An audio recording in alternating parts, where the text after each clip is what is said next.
जय श्री हरि, जय श्री राधे। आप सभी श्रद्धालुजनों, धर्म प्रेमी साथियों और आत्मा कल्याण की खोज में लगे सत्संग प्रेमियों का मैं हृदय से अभिनंदन करता हूँ। आज हम उस दिव्य ग्रंथ की अमृतवाणी सुनने जा रहे हैं जो न केवल हमारी आत्मा को शांति प्रदान करती है बल्कि जन्म मरण के रहस्यों को भी सुलझाती है। हाँ, मैं बात कर रहा हूँ श्रीमद्भागवत महापुराण की, उस शास्त्र की जिसे स्वयं भगवान श्री कृष्ण ने अपने जीवन और वाणी से पुष्ट किया। आज की यह कथा एक ऐसे रहस्य पर आधारित है जो प्रत्येक जीव के मन में कभी न कभी उठता है। क्या मृत्यु के बाद हमारी आत्मा उसी परिवार में पुनर्जन्म लेती है? क्या हमारा संबंध उन अपनों से फिर जुड़ता है जिन्हें हमने खो दिया? इस प्रश्न का उत्तर हमें श्रीमद् भागवत के गूढ़ श्लोकों, गीता के उपदेशों और भागवत कथा के प्रसंगों में मिलता है। आज हम उसी मार्ग पर चलेंगे। आत्मा के प्रवास, कर्मों के फल और पुनर्जन्म की गाथा पर एक विस्तृत दृष्टि डालेंगे। इस महाकथा में आप पाएंगे आध्यात्मिक तत्वज्ञान, जीवन मृत्यु के रहस्य, श्री कृष्ण की वाणी और जीवात्मा के शाश्वत सत्य को। ये केवल एक कथा नहीं, आत्मा की यात्रा है जो मृत्यु के पार भी चलती रहती है। तो आइए मन, वचन और आत्मा से एकाग्र होकर इस दिव्य यात्रा पर निकलते हैं जहाँ अंत नहीं, केवल शाश्वत चेतना का प्रकाश है। मृत्यु के बाद पुनर्जन्म का रहस्य श्रीमद् भागवत महापुराण के अनुसार।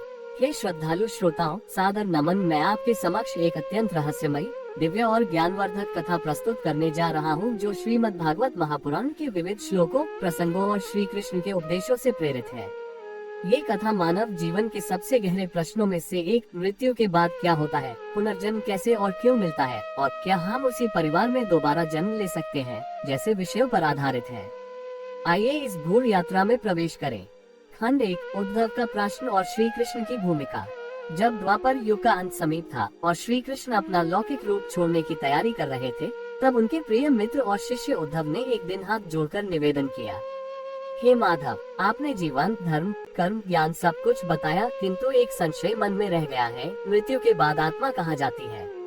क्या वही आत्मा पुनः उसी परिवार में जन्म लेती है? अगर हाँ, तो क्यों और कैसे? श्री कृष्ण मुस्कुराए और बोले, हे उद्धव, तुम्हारा प्रश्न गहन है और इसका उत्तर भी उतना ही विराट है। ये ब्रह्म ज्ञान से जुड़ा है। मैं तुम्हें इसका विस्तार से वर्णन करता हूँ जिससे समस्त मानवता को लाभ हो। खंड 2, आत्मा का स्वरूप और ब्रह्मांडीय यात्रा। श्री कृष्ण बोले, आत्मा न जन्म लेती है न मरती है। वो शाश्वत, अजर, अमर, निराकार और सर्वगामी है। शरीर बदलना उसका स्वाभाविक गुण है। जैसे मनुष्य पुराने वस्त्र त्याग कर नए वस्त्र धारण करता है, वैसे ही आत्मा पुराने शरीर को त्याग कर नए शरीर को प्राप्त करती है। जब कोई जीव इस पृथ्वी पर जन्म लेता है, वह अपने पूर्व जन्मों के संचित कर्मों और संस्कारों के अनुसार जन्म लेता है। जैसे जैसे वह कर्म करता है, वैसा उसका भविष्य का स्वरूप बनता है। मृत्यु के पश्चात आत्मा 3 संभावनाओं में जाती है। 1, मोक्ष, यदि आत्मा पुनर्तः ज्ञानी और भगवत भक्त हो चुकी है। 2, पुनर्जन्म, यदि आत्मा के कुछ संस्कार शेष हैं। 3, नरक स्वर्ग, यदि पाप कर्म अथवा पुण्य कर्म की अधिकता हो। खंड 3, कर्म का विज्ञान और पुनर्जन्म की प्रणाली। श्री कृष्ण ने समझाया कि ब्रह्मा जी ने प्रारब्ध, संचित और क्रियामान 3 प्रकार के कर्मों की रचना की है। आत्मा जब मृत्यु को प्राप्त होती है तो यमराज के दूत उसे यमलोक ले जाते हैं जहाँ चित्रगुप्त द्वारा उसके कर्मों का लेखा जोखा देखा जाता है। 1, संचित कर्म, सभी जन्मों के एकत्र कर्म। 2, प्रारब्ध कर्म, जो इस जन्म में फल दे रहे हैं। 3, क्रियामान कर्म, जो अभी किए जा रहे हैं। इन कर्मों के अनुसार उसे अगला शरीर मिलता है। यदि किसी आत्मा का लगाव किसी विशेष परिवार से होता है, माता, पिता, पुत्र, पत्नी, वंश आदि, तो वह उसी वंश या कुल में पुनः जन्म ले सकती है। खंड 4, पुनर्जन्म उसी परिवार में, संस्कार और संकल्प का प्रभाव।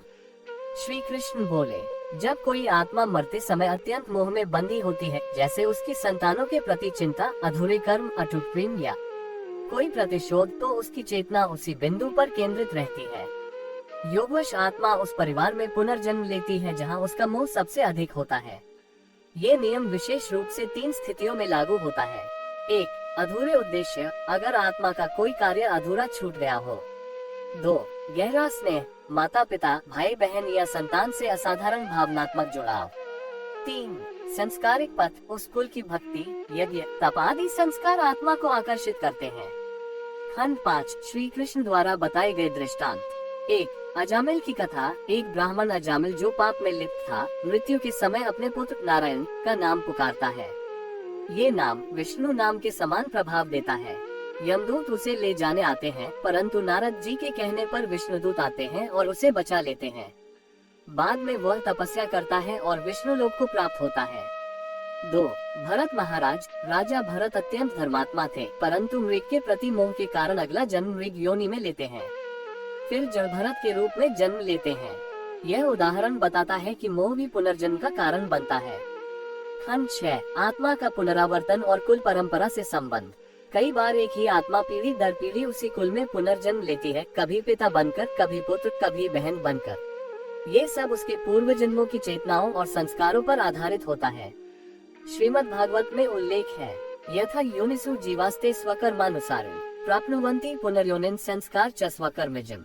अर्थात जीव अपने कर्म और संस्कारों के अनुसार पुनः योनियों में प्रवेश करता है। खंड 7। मृत्यु लोक से स्वर्ग, पितृलोक और पुनर्जन्म की यात्रा।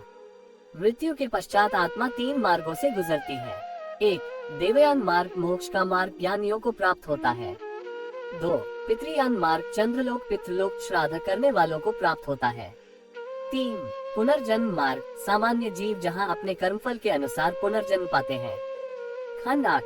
यमराज और श्री कृष्ण का संवाद। एक बार यमराज ने श्री कृष्ण से पूछा, हे वासुदेव, जब कोई आत्मा सच्चे प्रेम, सेवा और भक्ति से जीवन व्यतीत करता है तो क्या वह पुनर्जन्म से मुक्त हो जाता है?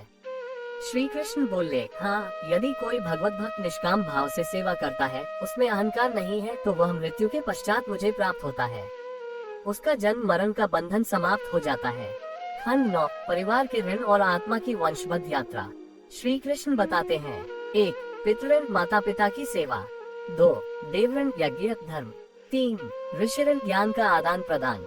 जब आत्मा इन ऋणों को पूर्ण नहीं कर पाती, तब उसे पुनः जन्म लेना पड़ता है।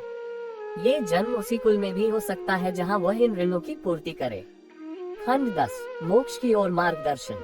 श्री कृष्ण अंत में कहते हैं, हे उद्धव, जो मेरी भक्ति में लीन रहते हैं, जो कर्म में आसक्त नहीं होते, जो निंदा स्तुति से परे हैं, वे मोक्ष के अधिकारी होते हैं। वे आत्मा रूपी पक्षी को मुक्त कर देते हैं। परमात्मा से मिलन। यदि हम अपने कर्म, विचार, वाणी और व्यवहार को शुद्ध रखें, तो मृत्यु के बाद हमें उत्तम जन्म अथवा मोक्ष प्राप्त हो सके। कथा समापन की ओर। हे भक्तों, आपने आज जो सुना वह कोई साधारण कथा नहीं थी। यह उस दिव्य रहस्य का उद्घाटन था जिसे जानने के लिए ऋषि मुनियों ने तप किया और योगियों ने ध्यान किया।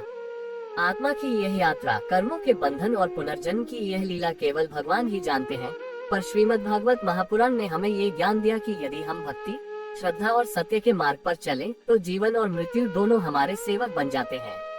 श्री कृष्ण ने कहा, जो जैसा कर्म करता है उसे वैसा ही फल मिलता है, और जब उसका मोह बंधनों से जुड़ा होता है तो आत्मा उसी दिशा में खींच जाती है, कभी अपने ही परिवार में, कभी अपने ही कुल में।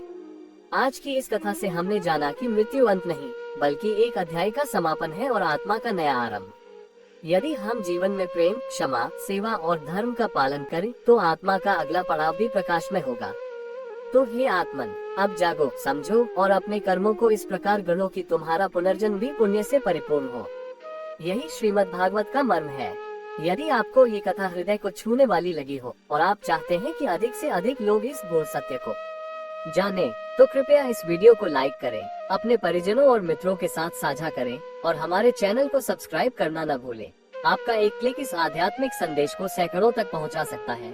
अपने विचार और भावनाएं कमेंट में अवश्य साझा करें, क्योंकि आपकी हर प्रतिक्रिया हमारे लिए अनमोल है। फिर मिलेंगे अगली पौराणिक और जीवनदर्शी कथा में। तब तक के लिए जय श्री कृष्ण, जय सनातन धर्म।